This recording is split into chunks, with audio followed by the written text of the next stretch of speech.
thank you, known to mankind. The Vedas are the oldest scriptures known to mankind. And in there, it actually states that one should, in every way, serve God in different ways, both serving him personally and also serving the humanity, God within all other people as well. So here, what we're going to do today is what we're going to perform is called an arti ceremony. And an arti ceremony is an offering of gratitude. So my wife will be performing that service. Bhakti, are you ready? Yep, I'll just stop the music. Okay. So we're going to our deities, our home deities. I just want to remind you also that just a couple of days ago was the most important day in our calendar, our spiritual calendar, and that was the appearance of Krishna 5,000 years ago. It was Krishna's birthday. So this was called Janmashtami. It's a big festival within Hinduism, much like Diwali, and Janmashtami is celebrated all over the world. So again, as I mentioned, part of that service that we do is an arti ceremony to the deities, which is an offering of gratitude of everything that we have in our life. So I'll get Bhakti to start that. Bhakti, you right? Yeah, on the left is Krishna.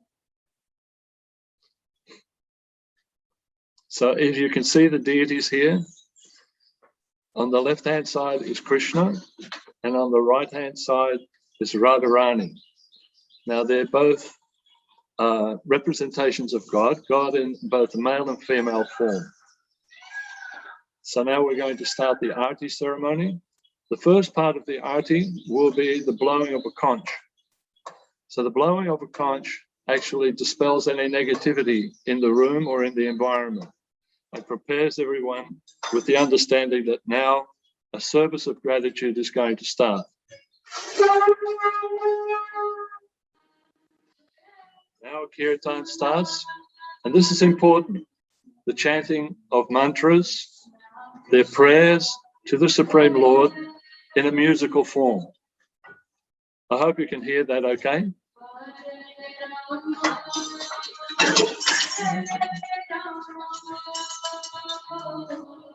Now Bhakti is just purifying her hands with water.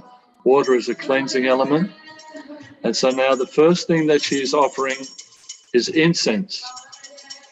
So as we humans, we use the sense of smell, and it's a point of gratitude of everything that we smell in creation.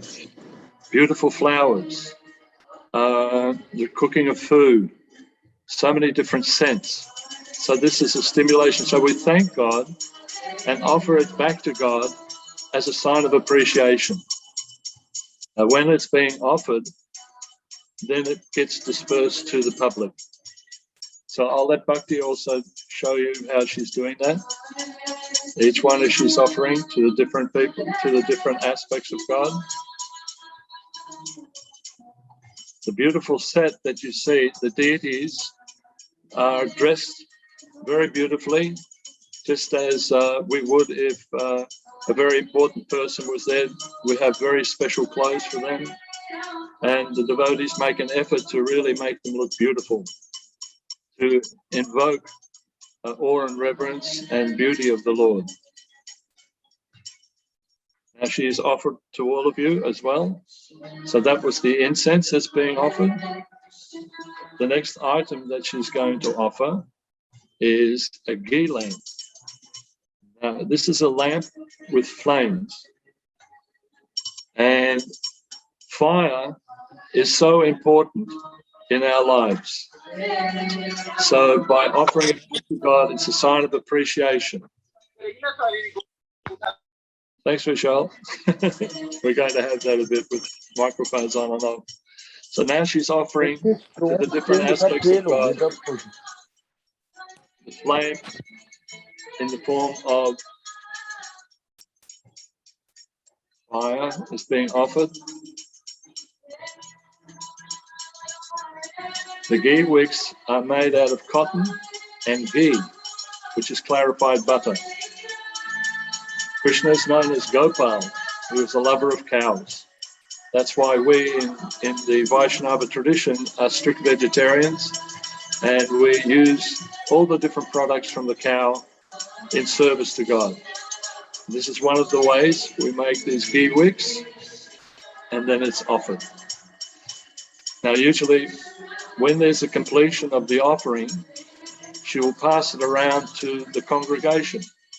Today, the congregation is you, the viewers.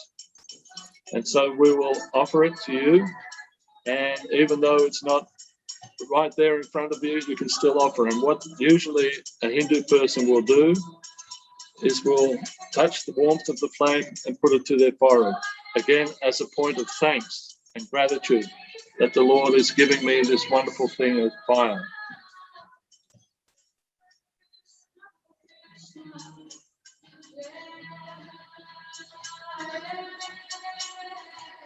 So that was an offering for you. Yeah, that's it, Neil. Thank you. Oh, you've done it before. You came here once before. So fire is so important because we cook our food with it.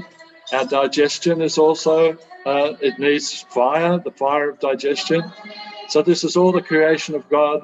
And what we're doing is we're just offering it back to God and saying, thank you so much for giving us this life which is meant for service to you. The next thing that's being offered now is water. As fire is important, water is also important.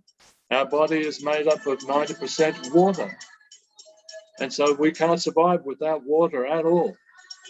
And so again, we're offering this to Krishna in thanks that we have this opulence of water. So all these different elements are there to as a point of gratitude. And the Arti ceremony is a reminder. So Arti ceremonies are performed at different times of the day through the different Hindu temples. In our temple, there is about 5 or 6 different times during the day that an Arti is offered.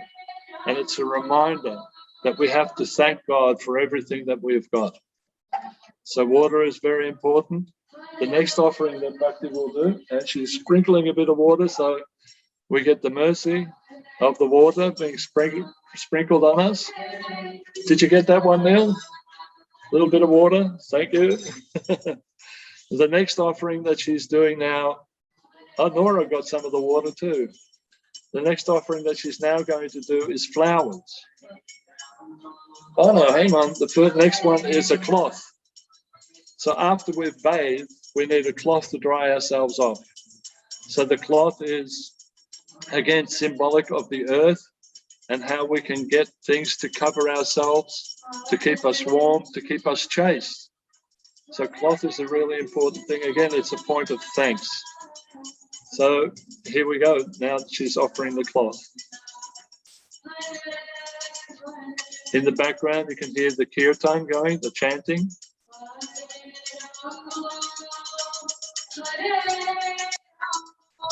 The chant that is being sung is Hare Krishna, Krishna Krishna, Hare Hare, Hare Rama, Rama Rama, Hare Hare. The translation of that mantra is simply, my dear God, my dear Lord, please engage me in your service. That is the only real thing of importance in this world, to render service to God. So the cloth is being offered, and the next item that she's going to offer is the flowers. Another way that we pray through the Vaishnava tradition is through japa, the repetition of that mantra on beads, like a rosary. And on each bead we chant Hare Krishna, Krishna Krishna, Hare Hare. And we promise to chant a certain amount of rounds, which is the circumference of a whole set of beads, per day. And usually it's 16 rounds, but whatever anybody can do is wonderfully accepted. So now she's offering the flowers. Flowers are important, as you know. In life, we grow things, we grow the grains, we have fruit trees, we have vegetables, so many things that we need plants for building our buildings, for fragrance, for beauty. The beauty in a flower is so wonderful. Actually, Lord Buddha actually said at one stage, if one can contemplate a flower and understand the beauty and magic of a flower, he will understand all things, what's behind the flower. So the flower is being offered, and now she's going to offer it to all of us. And the flowers that we usually offer, thank you, Neil, yes. The flowers that we offer, we grow ourselves as much as possible, and they're fragrant, really beautiful smell. Again, to highlight the wonderful creation that God has given us. So the last thing that she's offering now is a whisk, and it's a fan which circulates the air around the deity. And that is, again, appreciating the fact that we breathe air and the wind and the beautiful fragrances and the subtlety of air and space. This is all part of God's creation.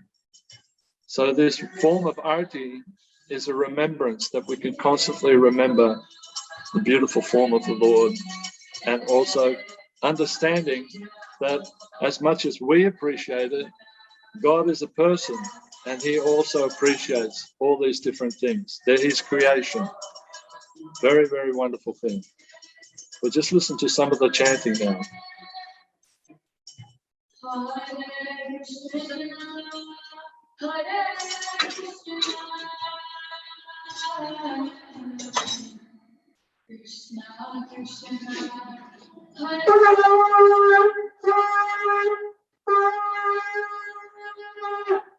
So the blowing of the conch signifies that the arti, the service of gratitude, is now over.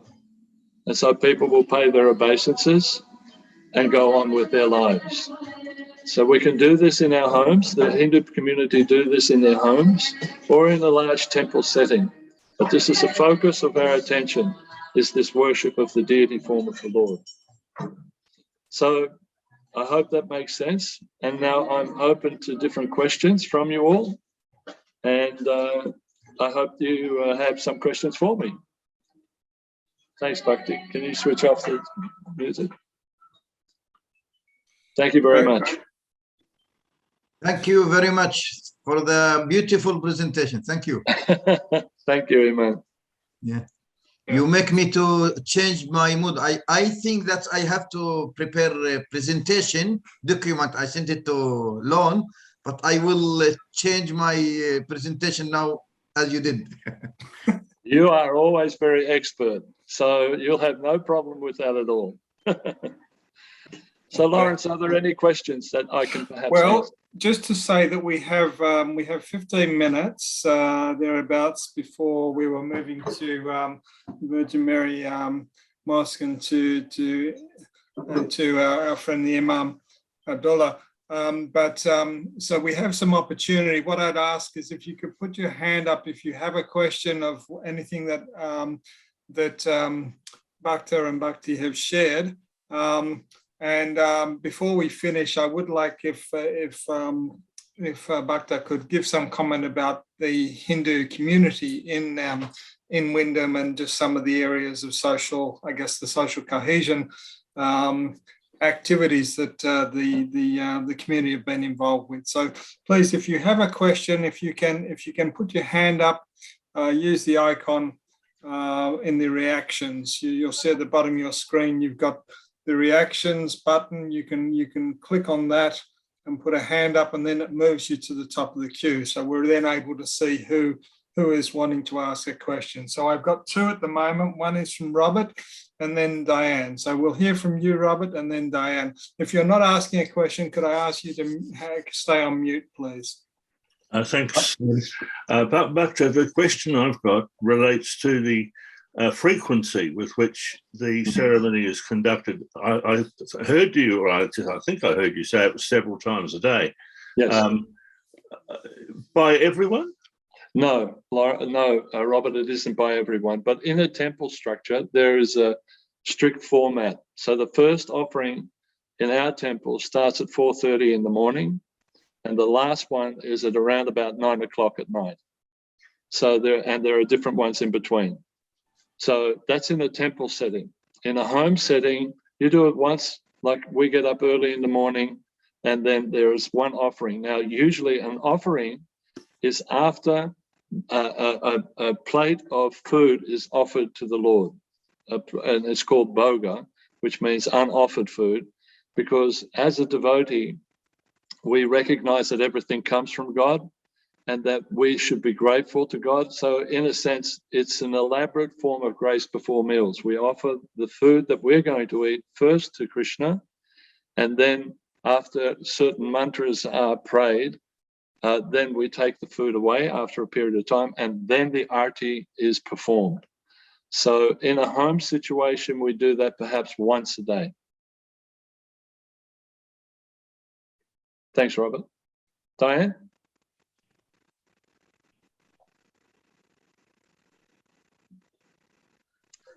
Yes, hello. Sorry, that was taking a while to quick. Look, thank you very much for your. Sorry, Diane, we can't hear you. Oh, Could is that you- better? Yes, that's better. Yes, sorry. Firstly, thank you very much for your presentation. It was fascinating, and I must admit, it's given me a really feeling of calm and peace, and that's a wonderful thing. First thing in the morning. I was curious to know, I suppose, just some background. How did you come to be in Wyndham, and why have you chosen to set up this temple in Wyndham? I think Wyndham is very lucky to have you. But why Wyndham? Well, my wife and I have been devotees with the Hare Krishna movement now for the last 42 years. I'm a communications officer for the society. And because of the growth of the large population of Hindu people living here in Wyndham, in particular our members from the Vaishnav tradition, from ISKCON tradition, we have around about 160 families living here in Wyndham, just in our particular demographic of Hinduism, Vaishnava Hinduism through ISKCON. Then there are many, many other different aspects of Hinduism here also. And so we thought that there is a need here. As a senior member within our movement, we thought this would be a great opportunity to coordinate all the members here in Wyndham. And we started off by having our home here. From here, I also teach meditation, a silent form of meditation for the general populace. And that's been really successful as well. We try to bring peace and calm to a person's life. So the need was there, people were here. And so instead of traveling all the way back to Albert Park to go to that temple, we decided to do something here as well. It's very important. One of the major things, and that's important in all the different faith traditions, is association, of getting people of like mind together and worshiping God in the tradition that they're accustomed to, like that. Does that answer your question, Diane? Yes, thank you. I think it's a wonderful thing that you've done, and it's not just your presentation, but the fact that you've brought so much connection and comfort and peace to many families in Wyndham. Thank you. Thank you. Yes, who's next? I've got my hand up. Yeah. Anisha Goldsmith, Reverend Anisha Goldsmith from Crossroads Uniting Church. Thank you so much for your presentation. My question is anyone, when you have your temple situation set up for worship, is anyone able to worship or lead worship, or is it just certain people? No. In particular, in our form of Hinduism as well, there is no distinction between, there is a distinction between male and female, but both a male and a female can do the offerings and worship. So anyone within our tradition can rise to a level of spiritual teacher, just as Bhakti was doing this offering. There are certain aspects within other traditions where it's more patriarchal, but with us, it's really a point of everybody can worship. Everyone can be a spiritual teacher, irrespective of their sex. There are also, to come to that level, It's not like instantaneously. You have to actually qualify yourself to be a priest within and that's called a Brahmin. So the process is that when somebody comes, they get instruction, they feel enthusiastic about following this tradition, they take on a spiritual teacher of their selection, and that could be a male or a female guru. And then the guru gives them an instruction: I want you to chant a certain number of rounds, names of Krishna in a day, and you also have to follow principles.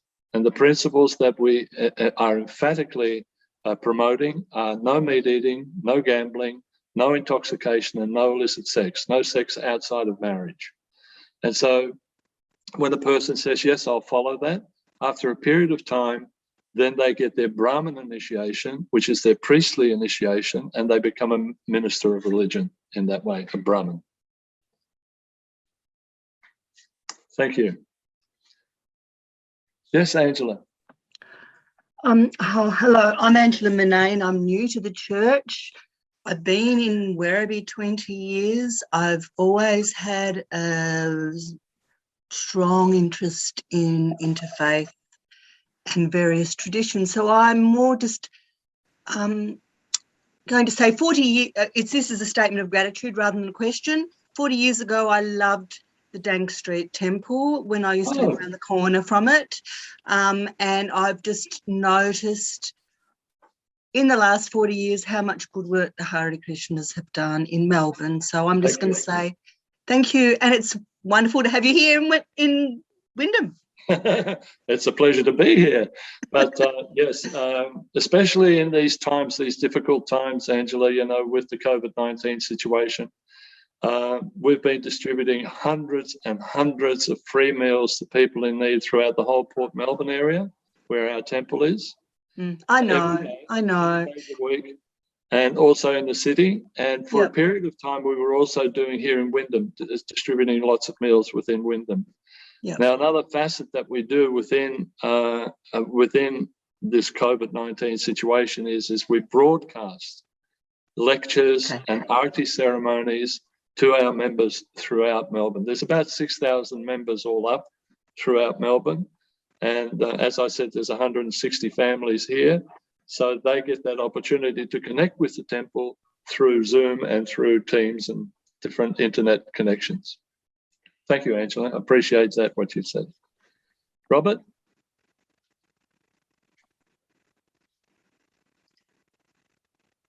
The question I've got is with regard to, you might say, interested observers. In the church that I belong to, anyone is welcome to come, whether you class yourself as a Christian or not, whether you cast yourself as on a spiritual journey or whatever it is, you're welcome to come and to be, in a sense, a participant, even though you're not necessarily connecting with every aspect of what's going on. How does your branch of Hinduism, from MISCON, how does that regard somebody coming along, so to speak, to as an interested observer? Thank you, Robert, for that. Absolutely, our doors are open to everyone. Absolutely. I think Angela can attest to that. In the beginning, in the 70s and 80s, in the late 60s and early 70s and 80s, when Bhakti and I came, it was more Western orientated. People were more from a Western background. But with the increase of Indian immigration, people from the Indian diaspora thought, wow, finally, because they came here not for religious purposes, basically speaking. They came here to advance materially in different IT jobs, and very, very qualified people. They came here, and also students, many, many students. But when they saw that there was actually a temple here they could go to, that developed a different makeup of the people that came to the temple. But still to this day, we have people coming from all different walks of life. We're just about, we have three restaurants in Melbourne, because we're known for our delicious vegetarian food. The Hare Krishna movement is known as the kitchen religion, actually. A lot of it is to do with eating and I can attest to that, as you can probably see. So, but one of the new things, Robert, that we're opening up is a restaurant in the heart of Melbourne in Swanston Street, ground floor level, called Crossways. So in a sense, it's close to, because that intersection of becoming materialistically conscious and spiritually conscious is a crossways in people's lives. And so as an introduction to Krishna consciousness, we have this beautiful restaurant where you get it all you can eat for about $6 or $7 or something. So that helps students of all different types and people that are unemployed and so on. So I get this delicious meal, but in the same token, they may get some spiritual enlightenment as well.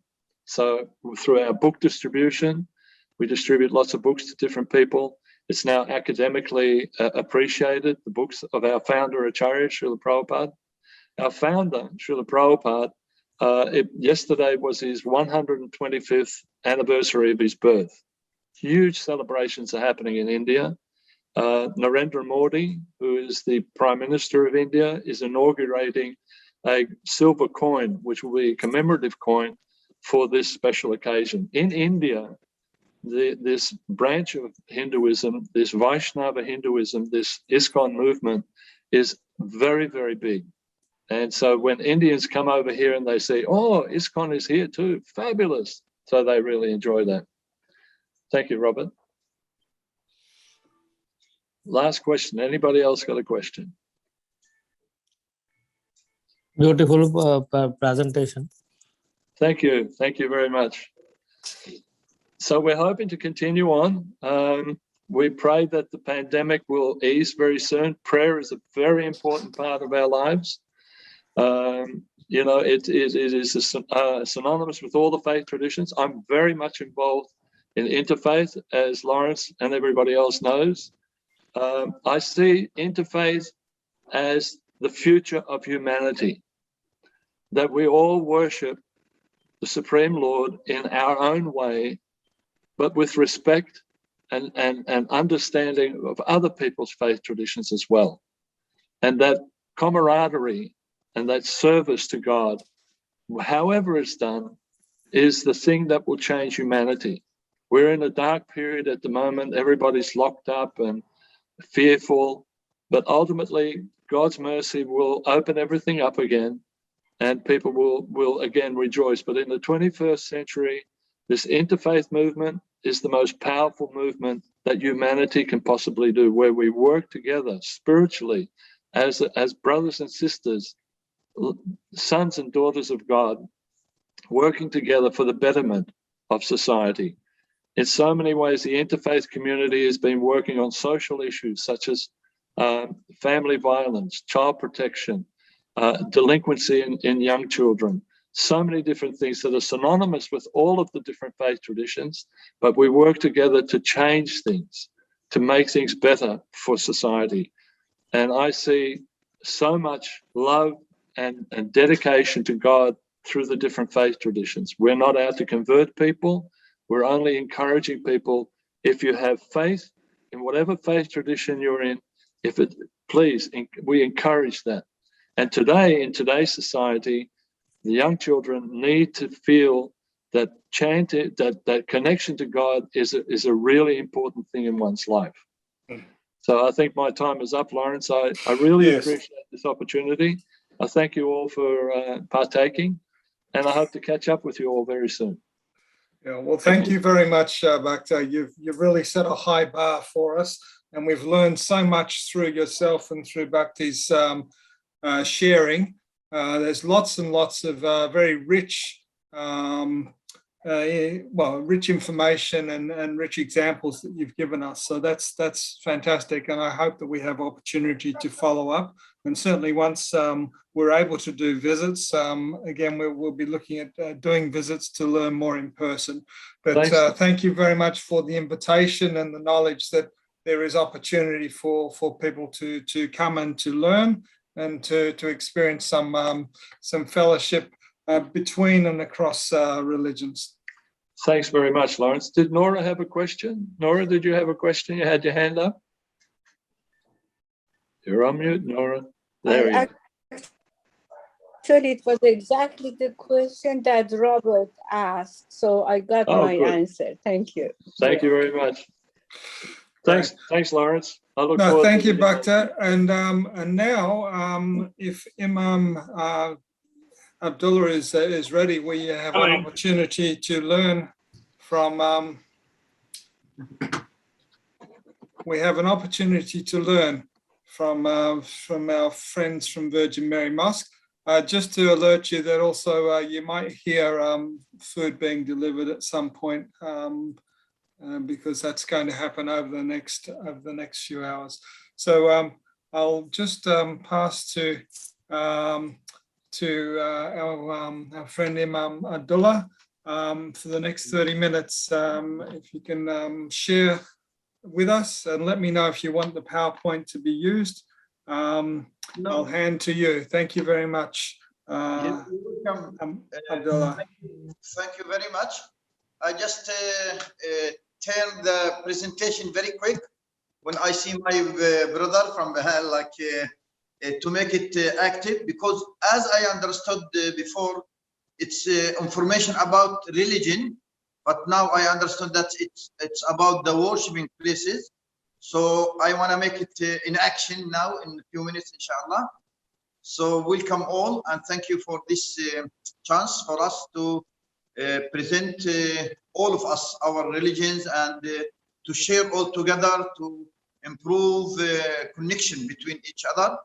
We hope that the time it's coming to back to our worshiping places, and we ask God to save all, to protect our beautiful country and all the countries in the world. So welcome to Virgin Mary Mosque. And the first question always coming is Virgin Mary. It is belong to Christian. How you names your mosque Virgin Mary Mosque? So, and this is very important.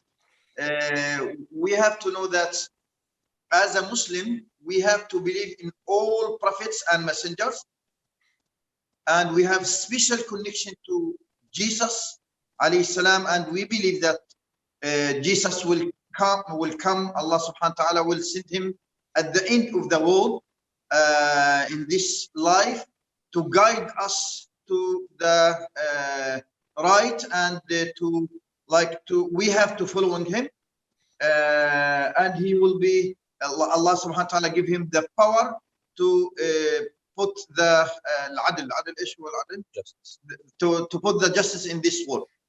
And of course his mother is the only lady mention her name clearly in Quran, which is the book of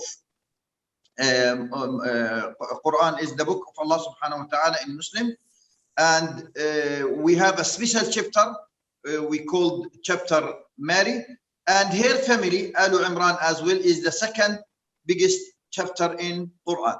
Let us to talk about the prayer, and we start normally the prayer. I want to show you in action.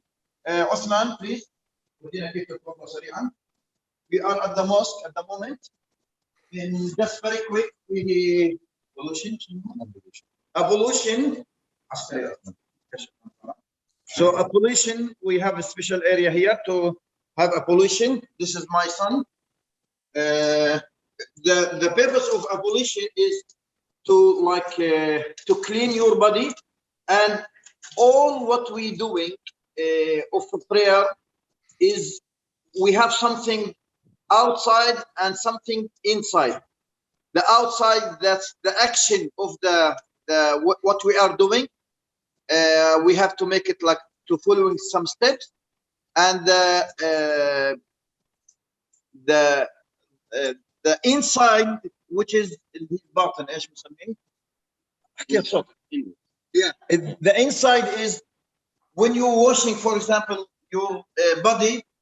Remember to make it clean from the dirty things, not only the outside things, even the disease or the thing. And we coming to the mosque. Normally we enter the mosque the right leg, because normally we mention the right thing, the right hand or the right thing is for the good things. And of course, when we enter the mosque, of course, we have to, these days, to follow the restriction about distinction between the people. And we pray. Of course, we have 5 times a day to pray, which is including the whole day and the night, starting from dawn, and we have afternoon, we have midday, and sun set, and after that 1 hour, a little bit. Then to pray, we have something we call adhan, which is the adhan prayer. My son will give you short of that, inshallah. Allahu Akbar, Allahu Akbar. Allahu Akbar, Allahu Akbar. Ashhadu an la ilaha illallah. Ashhadu an la ilaha illallah. Ashhadu anna Muhammadan Rasulullah. Ashhadu anna Muhammadan Rasulullah. Hayya ala as-salah. Hayya ala as-salah. حي على الفلاح حي على الفلاح الله أكبر الله أكبر لا إله إلا الله. Of course, the adhan is we call like the summary of Islam, which is talking about the faith, about what you believe in God and His messengers, especially Prophet Muhammad sallallahu alaihi wasallam. And when we call Hayya ala Salah, that means come to worshiping Allah, to be close to Allah subhanahu wa ta'ala. Of course, you can pray anywhere in the world, but for the house of Allah, which we call mosque or masjid, it could be more like a reward, because the benefits of that is to be with the others, to support each other, to see each other, to have connection with each other. And it's very important in our religion to be good for others. And it will be like whoever you are, different language, different background, different color, whatever, we are here all equal. There is no one can, for example, jump or they said, okay, this is my place. No, it's all equal. And when we pray, this is very important. We have to think that to be close to Allah subhanahu wa ta'ala, to be close to God, you have to be good for the others. So that's why it's time in the same time. And in the same time, you are harm the others. This is very, very important. Islam, and as another religion, is to look after for everyone around you. Islam give you how to organize the things between you and yourself, between you and the God, between you and the communities around you. We have a special water, and normally from Mecca. We called the water of Zamzam, and it's a pleasant water, and which is Ibrahim alayhi salam, his son, discovered it in that time by the angel Jibreel, the leader of the angels. Some people use this, we call masbaha, just to remember how to remember Allah subhanahu wa ta'ala, or you can use your fingers, whatever. It's just like to give you more more action. Of course, we have the 5 pillars of Islam. We call ash-shahadatan, which is to say by time there is no God but Allah subhanahu wa ta'ala, and Muhammad his messenger, because we believe that all the messengers is humans, and Allah subhanahu wa ta'ala sent them to us to guide us, to make it clear for us. And the second thing is as-salah, which is the prayer. And as we mentioned, we have 5 times a day, and it's very important to make your prayer effective, positive. We have compulsory charity, which is 2.5% from all what you have. And we have like a recommended charity, which is you can donate whatever. The main idea is to support the poor people, the needy people, or to support all the projects that's the people will get benefits from that. So that's why in the early time in Islamic countries, normally the hospitals, the schools, the mosque, all the good projects, it's like funded by the people, by charity. And we have fasting, which is 1 month in Ramadan, and it's belong to the moon sighting. And like the fasting is not just to stop eating and drinking from the dawn to the sunset. It's of course how to make your body, your heart, your mind fasting from the haram thing, from the bad things, and to be good for the others. And we have the Hajj. The Hajj is to go visiting Mecca if you can, by money and by like your body. But of course, if you cannot, there is no problem. And in the same time, we all every day facing Qibla, which is facing the Kaaba, the Mecca, to pray. One of the questions that's about music, how you can use the music. Of course, it's like there are many conditions for that. If the music is not using by bad things and it's not harm the others, of course it's allowed, and it's we can use it in very good situation.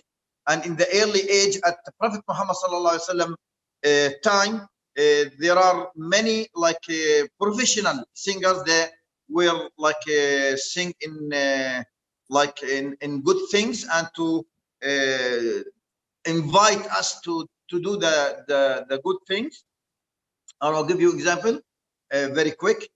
يا رسول الله إني مشتاق إليك يا حبيب الله إني مشتاق إليك مشتاق تشوفك عيني مشتاق تشوفك عيني صلوات الله عليك صلوات الله عليك. And we have like a lot of things, just the things that invite you to be good and to be good for the others, and to do the right things.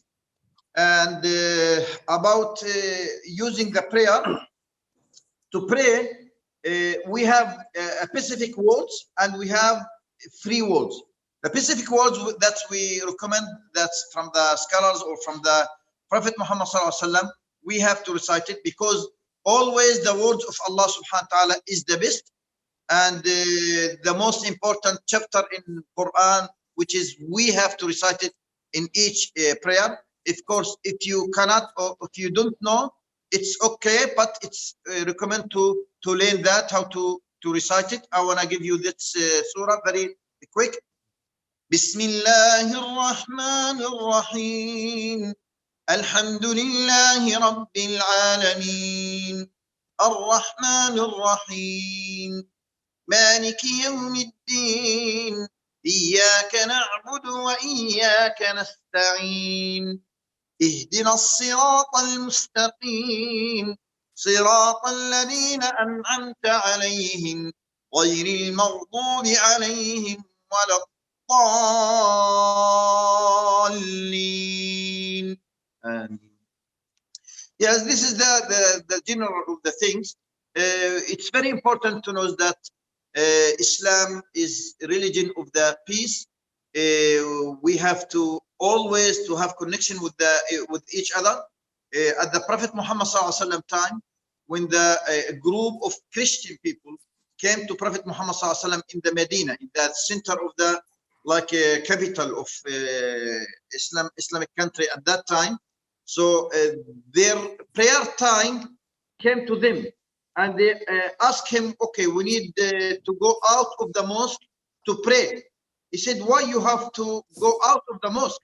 You can pray here at our mosque, which is the second important mosque in Islam in Medina, in Saudi Arabia now. So Prophet Muhammad SAW make the mosque for them to pray. And he asked always, even if you have like war or whatever, wherever you found any place of worshiping, you have to take care of that. I am personally visited Jerusalem, and I see the most important church in the world there. The key still in like between the hands of Muslim family, and they take care of the church and they clean the church every day, because we believe strongly that all the worshiping places should be in safe.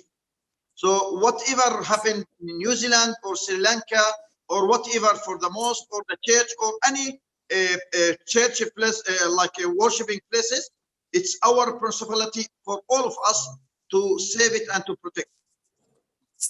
That's general, and thank you again for this chance. And if you have any question. Thank you very much, yeah, Brother Abdullah. That was really that was excellent, given the changes that you decided to make. It was very action focused. It was very much on the spot, and we got to see some of the activities that the community is involved with. What I'd like to do is just open it up. Anyone, because we believe the youth always have to have a space. So we have the basketball, the table tennis, all these things just to encourage it, because we believe strongly that the worshiping places should be full life for everything, not just to pray and go. Okay. Abdullah, can you hear us? Yes, brother. Yes, I just wanted to open up to see if anyone has any questions to ask you. We have about 12 minutes before we move on to our next place of worship. So I'd ask if people can put their hands up if they have a question for our Brother Abdullah.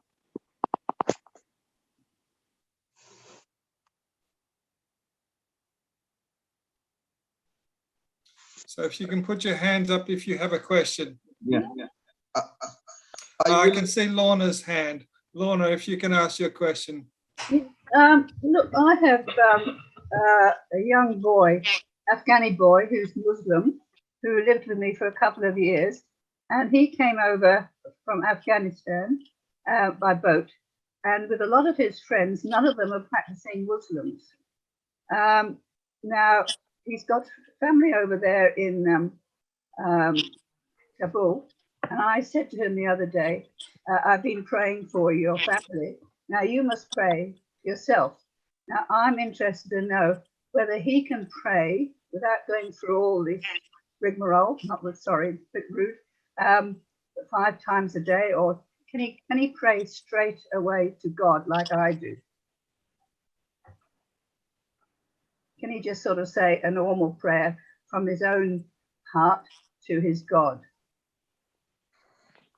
Yeah, of course. Your question, it's about we can pray for him.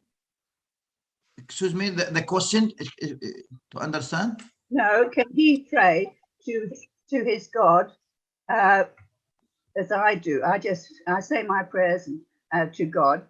Can he talk to his God like I do, or does he have to go, through this ritual of 5 times a day or whatever?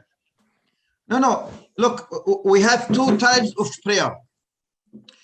The formal prayer, which is 5 times a day, but you can call Allah subhanahu wa ta'ala his God, our God. You can call him anytime, wherever you are. So this is very important. So we are like specific prayer, and we have openly. So specific prayer, this is 5 times a day. This is to make you close, and it's compulsory, of course. But even if you are not praying 5 times a day, you still have your God, you can call him. And that's why the only thing in Quran, when the people asked Prophet Muhammad sallallahu alaihi wasallam, so the God replied to him, if they ask you about this and this and this, say to them this and this.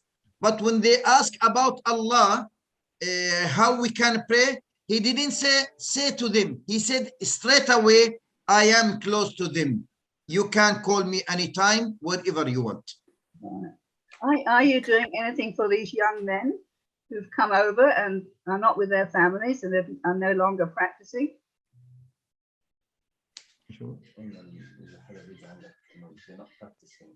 Yeah, of course. Yesterday, just only yesterday, one of the Turkish family, this is the first time I saw them. I think they are from Turkish community. They all look like this, and they are not practicing Islam at all, but they have good belief. So they came because their son have, you know, in lockdown, they have many mental problem, kids and adults.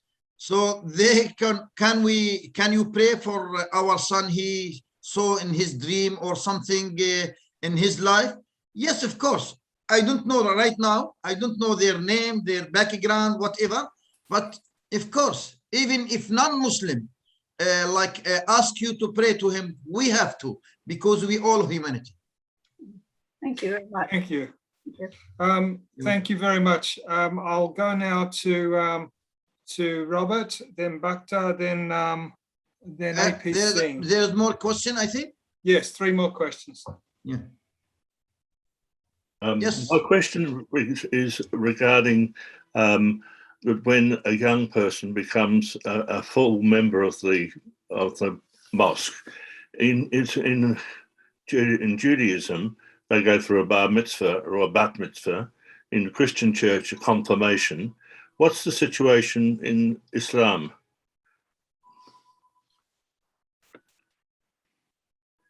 Okay. To be Muslim, it's very easy. Just to bear witness there is no God but Allah, and Muhammad his messenger, and Jesus and all messengers is the messenger of Allah subhanahu wa ta'ala. This is the key. Okay. Now to have practicing slowly, step by step, you can learn more about Islam. As we mentioned, for example, the 5 pillars of Islam, which is to say, we call ash-shahadatan, which is there is no God but Allah, Muhammad his messenger. And the second thing, to pray. Okay, if you are shouting, for example, and this is a lot of Muslims, for example, they are not practicing the prayer, or they are praying only on Friday, for example. So there's no problem. The main thing is that you believe in Allah subhanahu wa ta'ala. This is fair. This is very important. And your action is good for the others. And this is very important. I want to give you an example.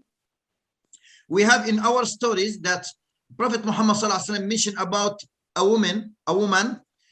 She was not praying to Allah, to God at all. And she's not fasting at all.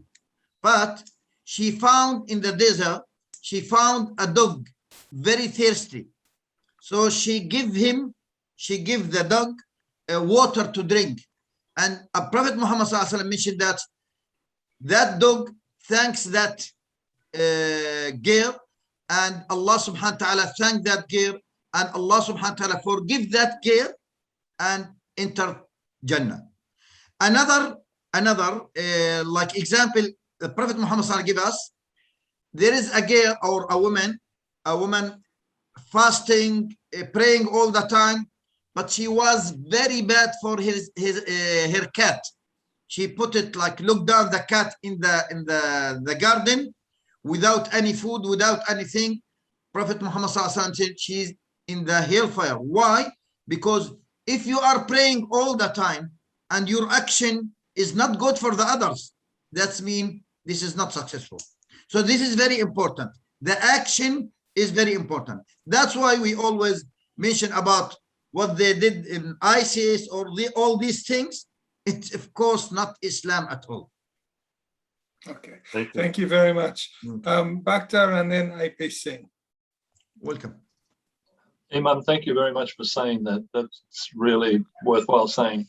Much appreciated. And thank you first. You guide me to very good idea. Thank you. My question is a very simple one, Imam. You know how you were showing the beads that to pray on? Yeah. How many beads are on that necklace? We have two types. We have 33 and we have 100. Interesting. Okay. Yeah. Because ours is 108. So I was just wondering if there's a similarity, because we find so often that there are similarities between all the different faith traditions. Yeah. Like even in Christianity, the Catholics pray on a rosary, which is exactly half the amount that we pray on. So it's interesting. I just want to tell everybody also, and thanks Sunil, I just had a knock on the door and our meals have arrived and it looks absolutely delicious. And I didn't even ask for it. So Sunil, thank you very much. Thank you, Imam. Thank you very much. Okay, AP Singh. Thank you. We have one more question from AP Singh. You have your hand up. Yes, welcome. Okay. All right. I don't think that they have a question anymore. I would ask. Sorry, I'd ask Imam if you can comment. I know you talked a little about some of the working together, but I know that the Virgin Mary Mosque and the Islamic community have been very responsive to communities with COVID, and they've been responsive to people in need. Perhaps you can comment a little bit about that just as we finish up. You mean in the Muslim communities or in general? In general. Yeah, like we prepare many times package of food.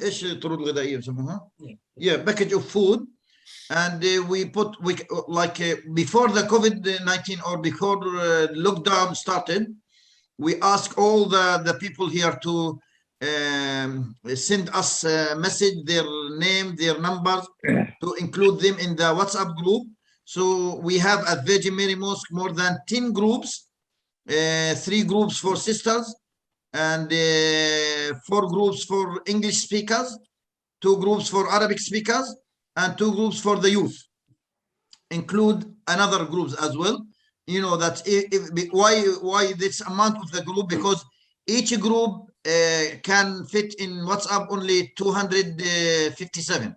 So that's why we have a big amount of groups. Just to help them, every day we have online program 7:30 night, and welcome all if you want to join us through Zoom and Facebook. We are doing many activities online. So for example, competition, singers, ask a question, give them advice. We invite many doctors, many like Parliament House members, police, all these things, just to be active and following the rules, especially in this very hard situation or time. And we still continue the prayers online, especially, you know, that's Friday. Normally we have 5 sessions or sometimes 4 sessions, 3 sessions, whatever, because a lot of people coming. Now we are doing online, and even we have many Saturday schools and everyday classes. It's all continue through the Zoom. Because you need to have more connection with the people, especially in this time. Of course, as an imam, I receive every single day many calls to counsel about the mental issue, or to, you know, the problem between the families, or the husband and wife is increasing, because everyone at home now. Just during this meeting, I received 2 calls from the hospital. They asked me to come for a support issue. Some people, you know, lose the hope or have a problem, so they asked me to go to call them to give them advices or consultation. So yeah, it's very hard, but we have to be more active. Great. Well, thank you very much for sharing with us and taking time to be with us. Certainly, we found it to be wonderful. We are out of time. I can see there's 2 hands up, though. AP Singh, I did ask if you had a question before and you didn't respond. Can you just say if you have a question, please? I can't hear anyone. And Anita, you have your hand up because you're on next from Crossroads. Yes. Just a question for the Imam. Yes. With so many services each day, do you teach a message every service, or are some of them just prayer services and others are more speaking the words of God? Yeah. For example, yesterday it was exercise. So we bring a trainer and he did exercise online, and it will be every Tuesday. And welcome all. If you want to make it, 7:30 Tuesday, I can send you the link. Yeah. The normal prayer, we encourage everyone now to, of course, pray at home with their family. And we did, like, for example, not last Ramadan, the Ramadan on 2020, it was locked down. So it was very good chance for each family to discover the skills in their families. So we did program online, and we discovered many beautiful voices and many skills in their families. So some people, for example, the parents let their child or their kids to lead them in the prayer. So of course, yeah, it was very interesting. So of course, the mosque is closed and it's affect all of us, but we did everything online. Okay, thank you. Now, AP Singh, I can see that you're on camera. Yes. Now. Can you ask your question? Yes, I want to have a question. Yes, brother. That a message of peace should be conveyed to the whole world. Our world is a beautiful planet, and when it came into existence, there are no boundaries. But why we are fighting for the boundaries? And you can see the situation in Iran, Iraq. I am very tearful when I see the situation there. The children are affected by the bombardment and all that. We should have a message of peace so that our this beautiful planet become a beautiful place to live, and there should be no a beautiful place to here to live for everyone. But there are, I have seen, have seen so many problems in there. Israel, Iran, Iraq, and all that. The people are in trouble. Particularly, women are in trouble. Yeah. So in our religion, the women are given a respectable place. The Guru Nanak, the first guru of the Sikh community, says that "Tis kyun manda akhiye jit jamme rajan." That why we say a woman which make a foundation of a person by giving birth to the children and all that. So, this is my message of peace to convey everywhere in the world, that the women should also be given a respectable place everywhere in the world. And, thank you for that. We'll just get the Imam to comment quickly, because we are now moving to our next one. But thank you for your question. Of course, of course, brother. Thank you for your question. In any religion, anywhere, if you misguide the right direction in your religion, you will facing these problems. You're facing this problem not only in Iran and Iraq. You're facing this problem in India as well, in Kashmir. You're facing this problem in Burma. You're facing this in China, part of them in Aigo. So wherever you misguide your religion, you will facing this when you are not practicing your religion. As we mentioned at the mosque, that it's very important. It's not about to pray and go. It's about to action your religion, to respect each other, to respect all the faiths and all the religions and all the different background. This is the message, I think, from all religions. But when you find in any following in any religion, misguiding or misunderstand their religion, you will find these problems, of course. That's very right. That's very right. Yeah, thank you very much for that. And that's a great sentiment to finish on. Thank you for taking the time and the energy that you've shared with us this morning. We very much appreciate it. We know how much in demand that you are, and thank you for taking us inside the Virgin Mary Mosque today. I'll pass now to our friends at Crossroads, but thank you, brother. And I know that with your demands calling on you from the hospital, I hope you can spend time with us, but understand that if you're not able to. Thanks again, Imam Abdullah. Okay. Good morning, everyone. Can you hear me? Yes, can hear you loud and clear, Neil. Thank you very much. Take it thank away. you so much, Imam Abdullah and Bhakta, for your presentation to build understanding between our faiths.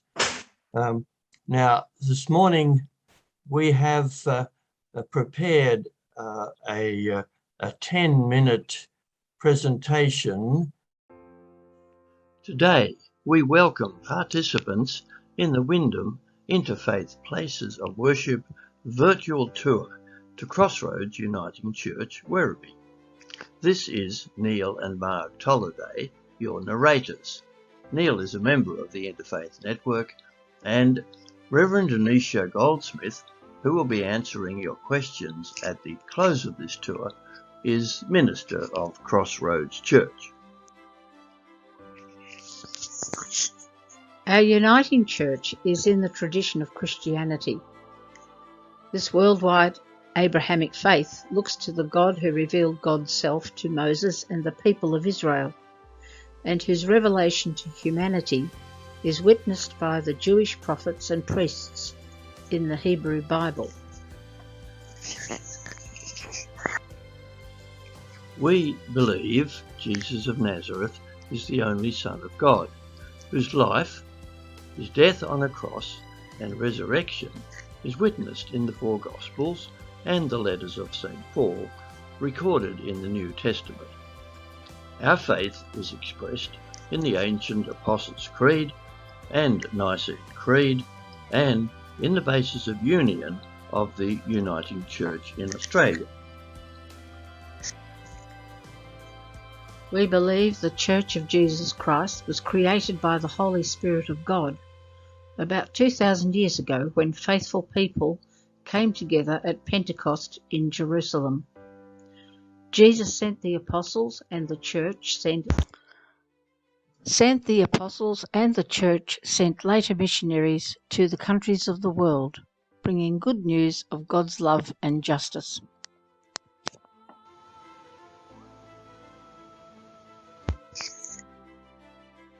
About the year 1000 of the current era, the bishops of the ethnic Orthodox churches and the Roman Catholic Church divided over irreconcilable differences of belief in the understanding of the Holy Spirit. This was known as the Great Schism. Interchurch dialogue has been restored in the last 50 years. The Roman Catholic Church was in Reformation during the 15th century onwards. Reformers Martin Luther, John Calvin, and later John Wesley were intent on restoring what they perceived as a faith true to God's vision. Their renewed vision for his church led to Reformed, Independent, and Wesleyan churches established in Europe. During the 18th to the 20th centuries, the new colony, Australia, imported settler migrants from England, Scotland, and Ireland. They brought Presbyterian, Methodist, and Congregational churches, which participated in the settlers' dispossession of the Aborigines and Australia's nation building. Following the Second World War, inspired by hope in a renewed church, leaders and people of these three churches over 30 years prayed and worked for union, consummated in the 1977 First Assembly of the Uniting Church in Australia, meeting in Sydney. From the beginning, the Uniting Church has always been gender inclusive. The Uniting Church's 1977 Basis of Union provides for government of the Church by clergy and lay persons together, forming regional councils called presbyteries, state councils called synods, and a national assembly. The 2021 Assembly's president is Reverend Sharon Hollis. We seek ecumenical relations with other Christian churches, Roman Catholic, Orthodox, Baptist, and Pentecostal, in Australia and overseas.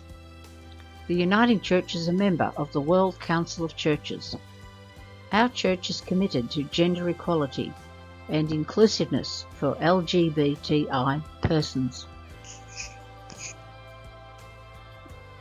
The Uniting Church in Australia Assembly, in July this year, adopted a statement, Our Vision for a Just Australia. This sets out several concerns, including truth-telling and reconciliation for First Nations people, an end to indefinite mandatory detention for asylum seekers in this country, and access to decent, affordable housing. The Uniting Church is in a covenant relationship with the Uniting Aboriginal and Islander Christian Congress, which brings together Indigenous Christians, many connected with the former missions in various parts of Australia. Narana Creations Aboriginal Cultural Centre in Torquay Road, Grovedale, Geelong, is a Uniting Aboriginal and Islander Christian Congress education and tourist venture. The Uniting Church seeks truth and justice for creation. We respect the science, researching the planet's crisis of global warming. We share the concern of the worldwide environmental conservation movement, and we participate in the Australian religious response to climate change. Locally, Crossroads Werribee Uniting Church supports the Wyndham City Council, the Werribee River Association, Beach Patrol 3030, and environment groups acting for sustainability and care for our natural resources in the face of climate change.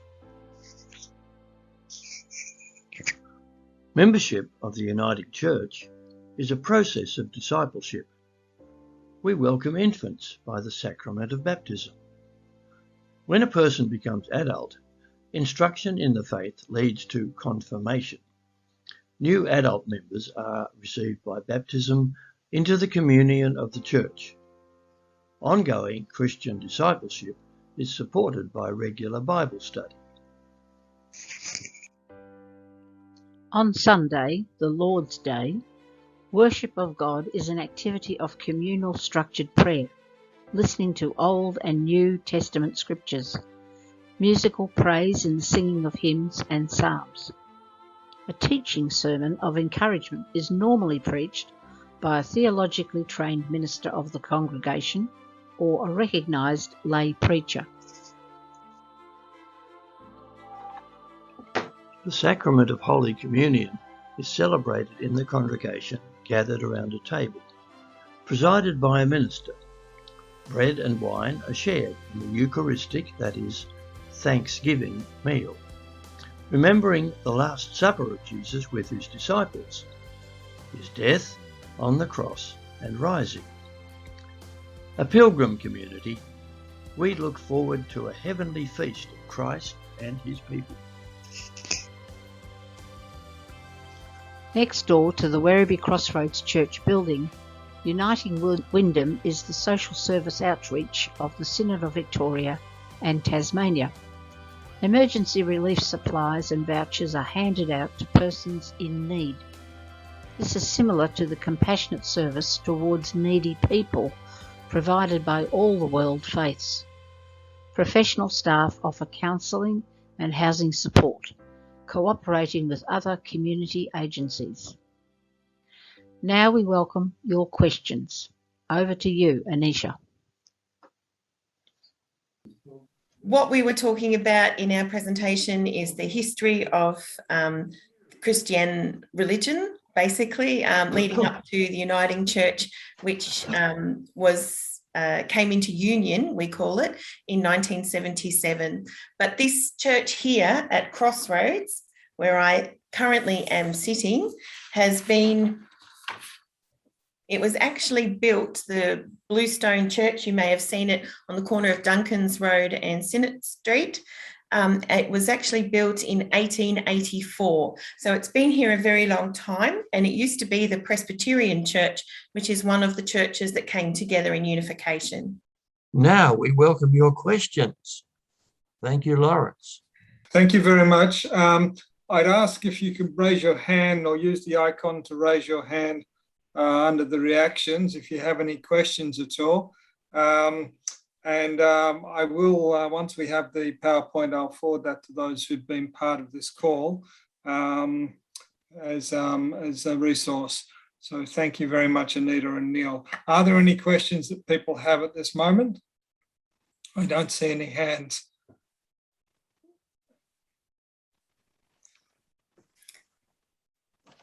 Lawrence? While we're waiting for questions, I'd like to add a couple of things about the Uniting Church and the Bible. We regard the Bible as a holy book, which over the last 500 years, it has undergone many translations. Before the Reformation, the Bible was known in the original tongues of Hebrew and Greek, and then for about 1,000 years, Latin. Around about 1500, the King James, there was a German vernacular translation by Martin Luther. Then in England, the King James Bible was a famous translation. There are many people today of the more conservative churches who regard the King James Bible as the only version. And they say it was good enough for Jesus, it's good enough for me. But in the last at least 100 years, there have been many new translations as new scholarship brings a fresh understanding of the meaning of the original Greek and Hebrew words. So this brings fresh life to the church as we can reinterpret God's word. So we bring now fresh science and understanding. Okay, Lawrence? Thank you. And Anita, you wanted to add something? Yes, there were the two questions. One was on music and one was on prayer. Yes. How we express it. First of all, I would like to concur with the Vaishnava idea of offerings and how we worship.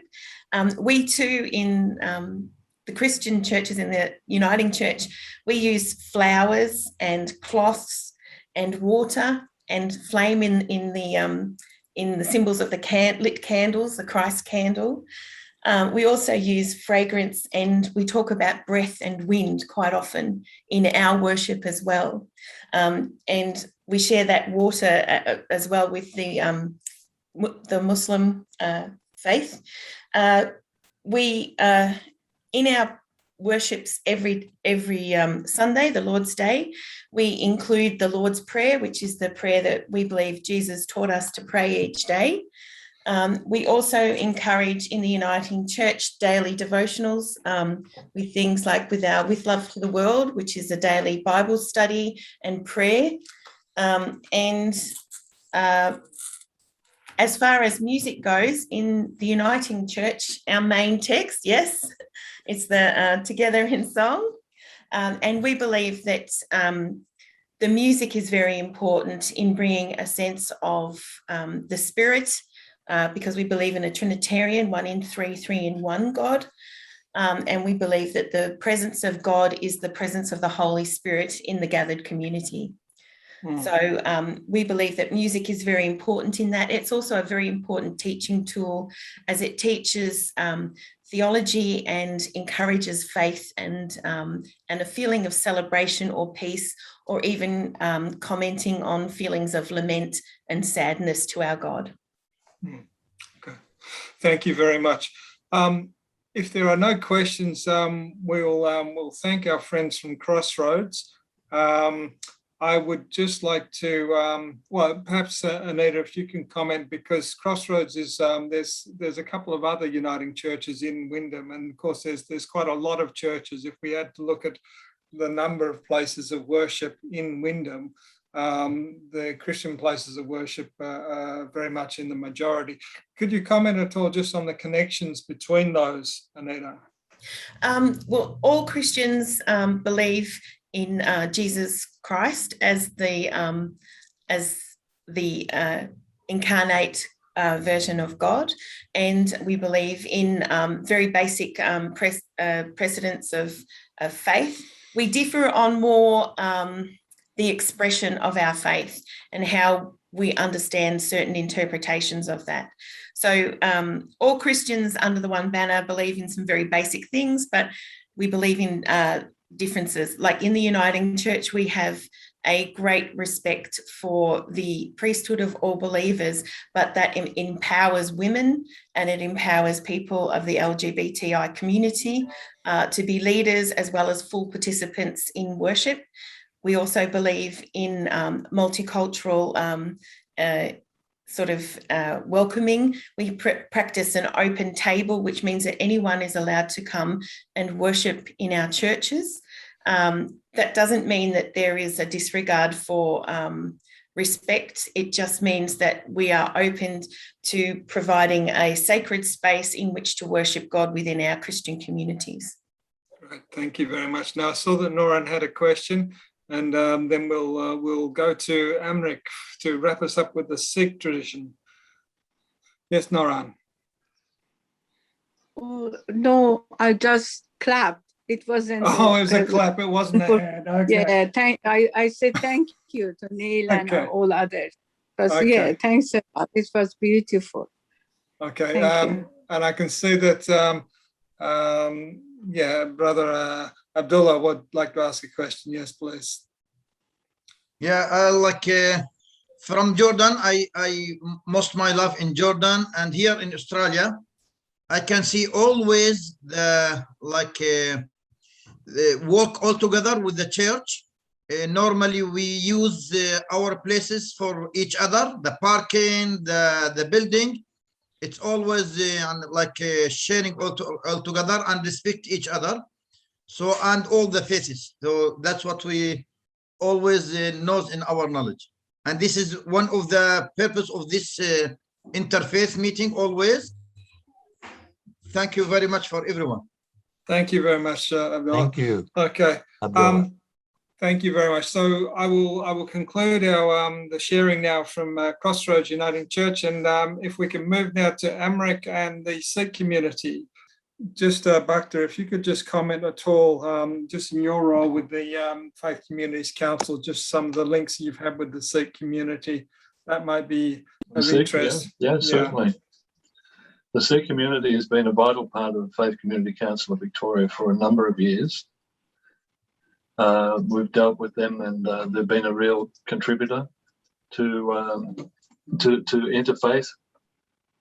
Their whole understanding is one of working together, especially during this COVID period of time. They have been exemplary in meal distribution to those in need throughout Melbourne. Thousands and thousands and thousands of meals have gone out through the Sikh community, and it started even prior to the COVID-19 situation. We had the bushfires that were happening here in Victoria. The first people that were there to offer a delicious meal to those people that were fighting the fires was the Sikh community. So they are an amazing community. They're good. I think there's about 3 good warriors here in Wyndham.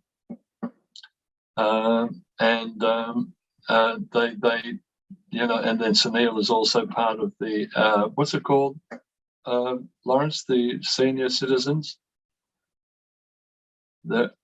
What's that group called? Yeah, sorry, that's Club 60.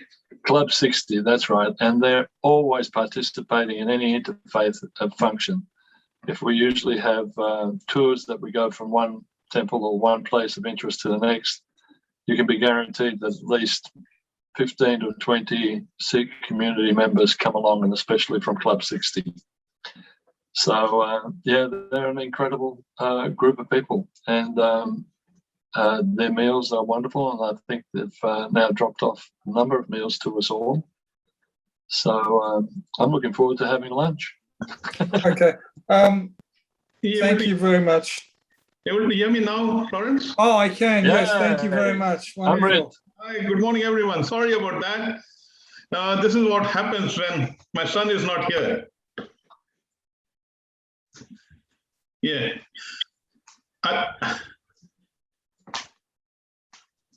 Go ahead, Amrit. Now, you pretty much covered everything, Bhakta, but it's just that service to humanity, I wanted to add one thing. Service to humanity is a very vital part of the Sikh faith. So what we are instructed to do is put aside a percentage of our earning every month and use it towards humanitarian causes. Now, there are the three main principles that our Guru has taught us. He said, firstly, to keep the God Almighty in your mind always. That's Nam Japo. Then do hard work using the resources that God has given you, like hands, legs, eyes, all those resources. Do the hard work and share your earnings with the less fortunate people who need something in life. So these are the basic principles that we normally work with. And that's the reason we are so much into delivering food or any other thing for that matter. When it comes to these natural calamities, you must have seen organizations like Khalsa Aid. They go and distribute medicines, medical aid, food, shelter, everything in places which are very dangerous, like, for example, Syria and Iraq, Iran, all those places as well. So they're always there, and I believe that they will be going to Afghanistan very soon too.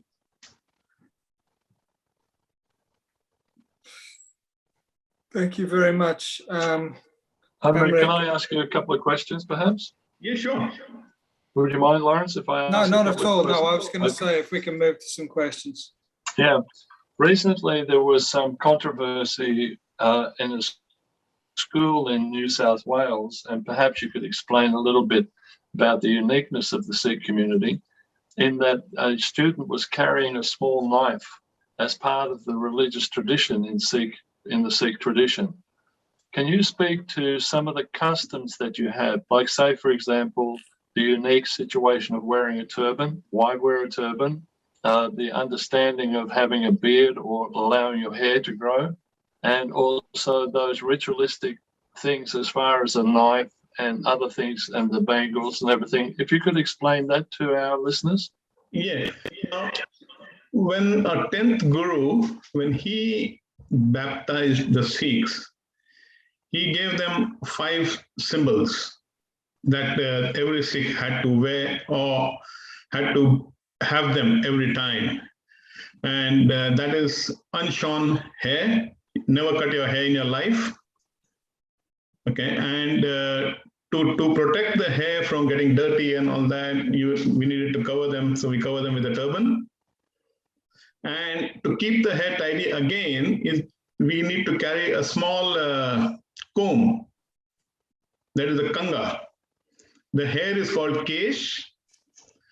Then we have to have the kanga, the small comb that is put inside here. We carry it every time. Then we have the kada. This is sort of a handcuff. a sort of symbolic handcuff, which keeps us away from doing something which is not right. This is sort of a handcuff. And then we have a long underwear, long drawers, like the boxer shorts. Okay, and that is because there used to be so many wars and everything, and people had to go on horsebacks. So that was that. And we had a traditional kirpan, that is the dagger, which was not for self-defense. It was more to defend the people who could not defend themselves. So nowadays, that is just kept as a symbol. It's not used anyway. But having said that, I am not totally in favor of small school-going children to be wearing all that. So, and also, because it's just symbolic, nowadays, I would feel that if it is symbolic, it should be put in such a way that it can't be taken out.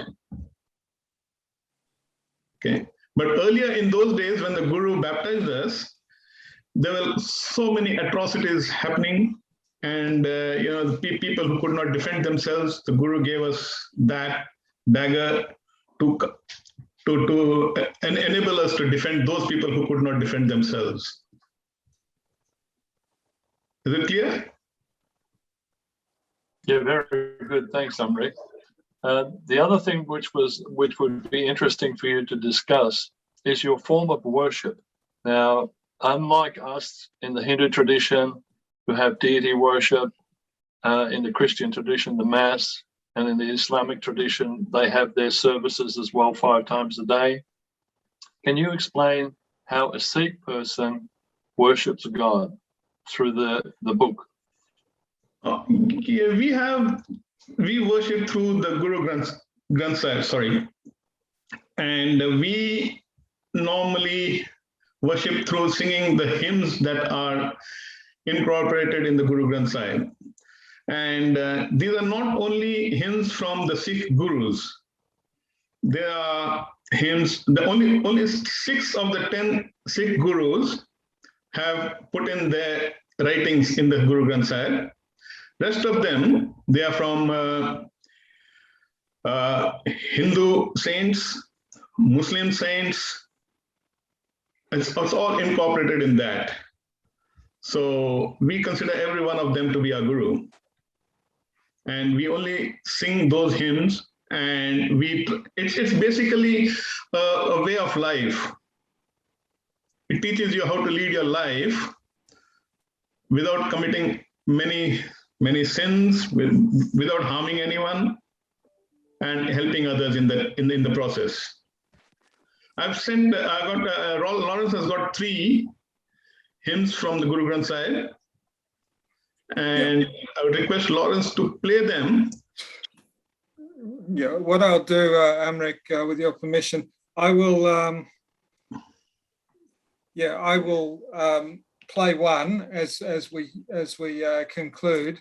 I have to see how they go, because I haven't loaded them up on the computer, and it might lag. So I want to if with your permission, Amrik, I'd like to conclude some of our discussion and then finish off with that one, in case it freezes. So so that's what I'd like to do. But before I start that, if anyone has any other question or comment to Amrik with regard to some of the points that have come up.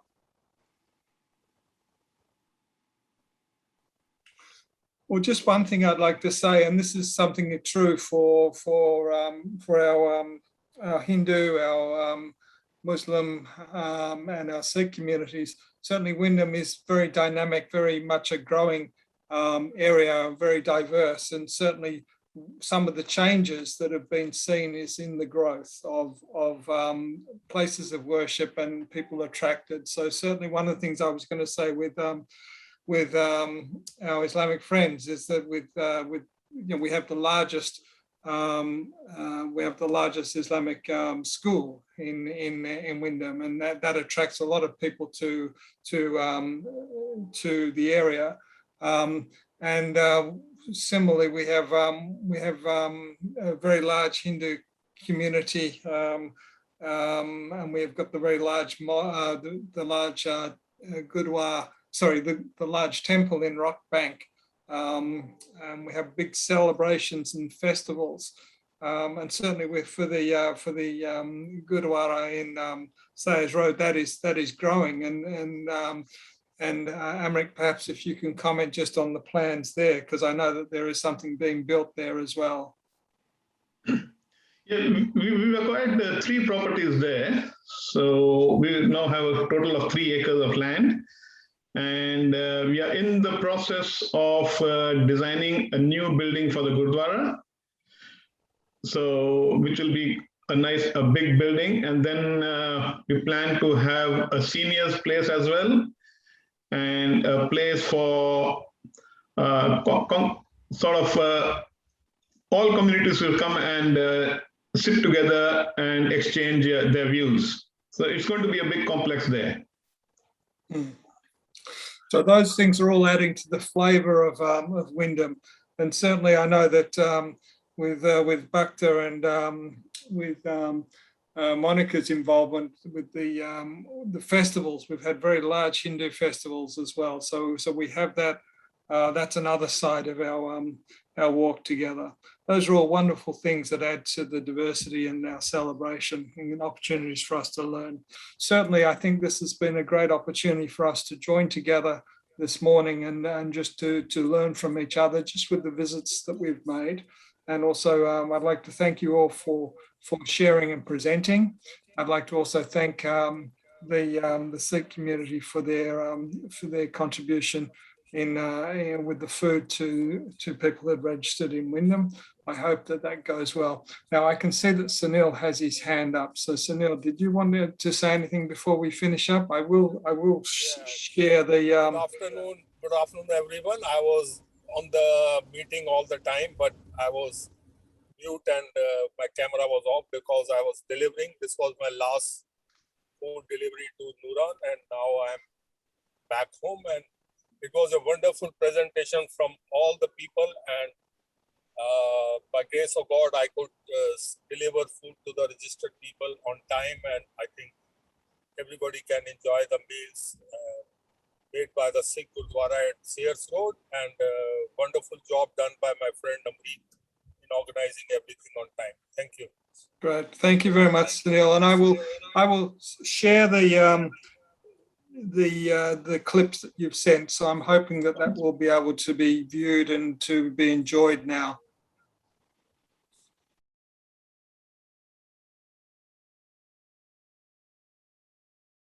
Nanak चिंता मत करो चिंता तिसही जल में जंत उपायन तिना विरोधी दे नानक चिंता मत करो चिंता तिसही जल में जंत उपायन तिना विरोधी नानक चिंता मत करो चिंता तिसे जल में जंत उपायन तिना विरोधी दे नानक चिंता मत करो नानक चिंता मत करो चिंता तिसे ही है नानक चिंता मत करो चिंता तिसे ही है नानक चिंता मत करो नानक चिंता मत करो चिंता तिसे जल में जंत उपायन तिना विरोधी दे नानक चिंता मत करो चिंता तिसे जल में जंत उपायन तिना विरोधी दे नानक चिंता मत करो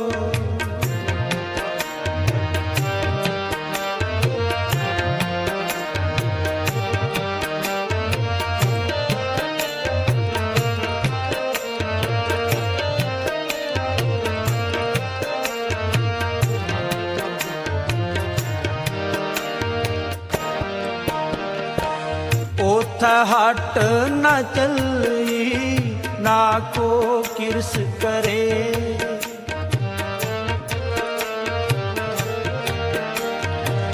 ओथा हट न चली ना को किरस करे सौदा मूल न होवी ना को ले न दे सौदा मूल न होवी ना को ले न दे नानक चिंता मत करो चिंता तिसही जल में जंत उपायन तिना विरोधी दे नानक चिंता मत करो चिंता तिसही जल में जंत उपायन तिना विरोधी दे नानक चिंता मत करो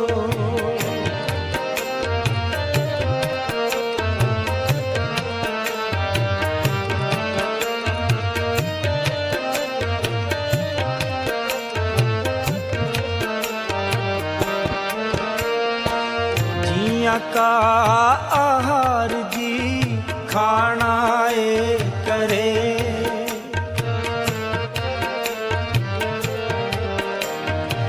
जिया का आहार जी खाना ए करे विच पाए सायना तिना पेसार करे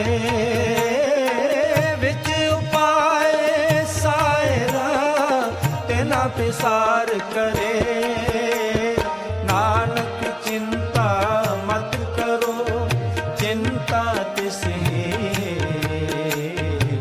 जल में जंत उपायन तिना विरोधी दे नानक चिंता मत करो चिंता तिसही जल में जंत उपायन तिना विरोधी दे नानक चिंता मत करो नानक चिंता मत करो चिंता तिसही है नानक चिंता मत करो चिंता तिसही है नानक चिंता मत करो चिंता तिसही है नानक चिंता मत करो चिंता तिसही है नानक चिंता मत करो नानक चिंता मत करो चिंता तिसही जल में जंत उपायन तिना विरोधी दे नानक चिंता मत करो चिंता तिसही जल में जंत उपायन तिना विरोधी दे नानक चिंता मत करो नानक चिंता मत करो. All right, so blessings to everybody on this beautiful first day of spring. And it's so wonderful to be inspired with some of the learnings and the celebration and the contributions that different groups are making to the community. So thank you very much. It has been a great discovery, and it has been a great opportunity to learn. So thank you again. Thank you, Lawrence. Thanks, everybody. God bless you. All the best. Hope to see you all soon. Yes, thank you very definitely. Thank you. Thank you. Thanks.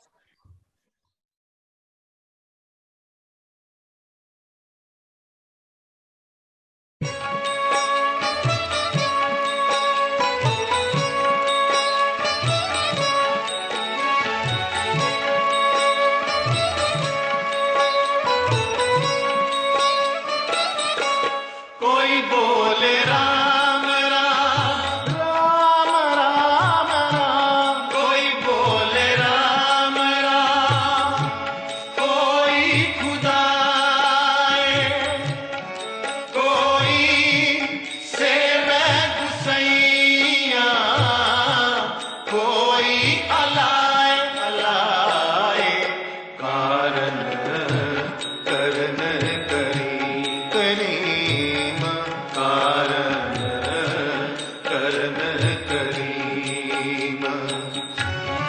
कृपा तार रहीम रहीम कारण करन करीम।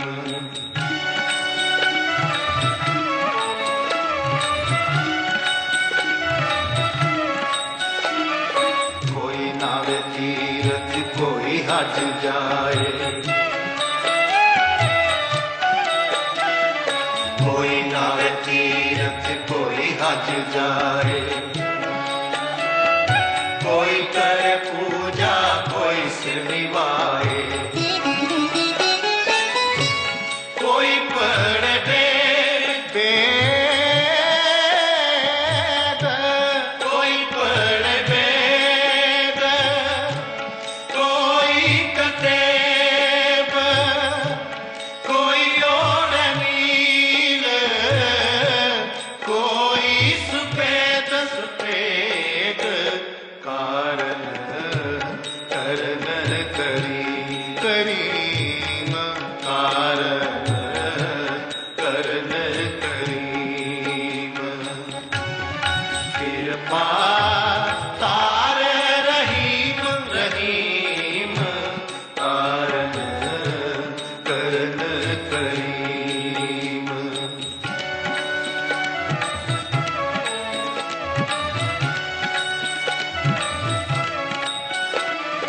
कोई कहे तुर्क कोई कहे हिंदू, कोई कहे तुर्क कोई कहे हिंदू, कोई पाछे पिस्त कोई सुरगिंदू।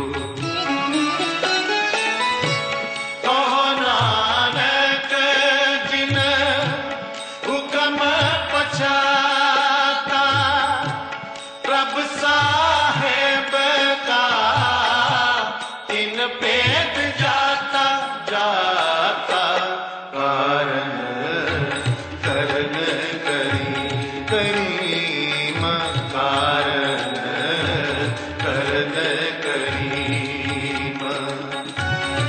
कृपा तार रहीम रहीम कारण करन करीम।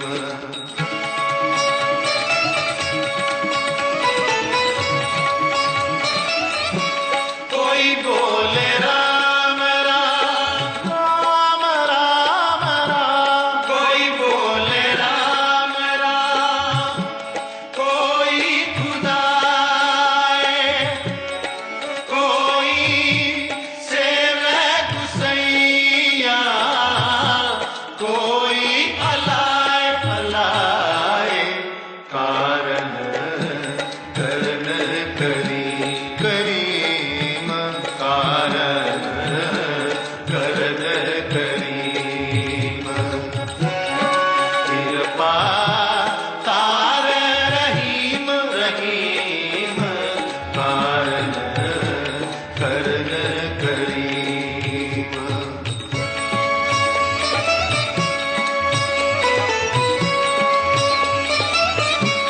कोई बोले राम राम राम राम राम, कोई बोले राम राम, कोई खुदाए, कोई सेवे गुसैया, कोई अलाए अलाए कारण करन करीम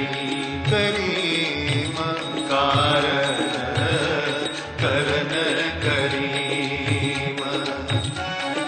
कृपा तार रहीम रहीम कारण करन करीम कारण करन करीम कारण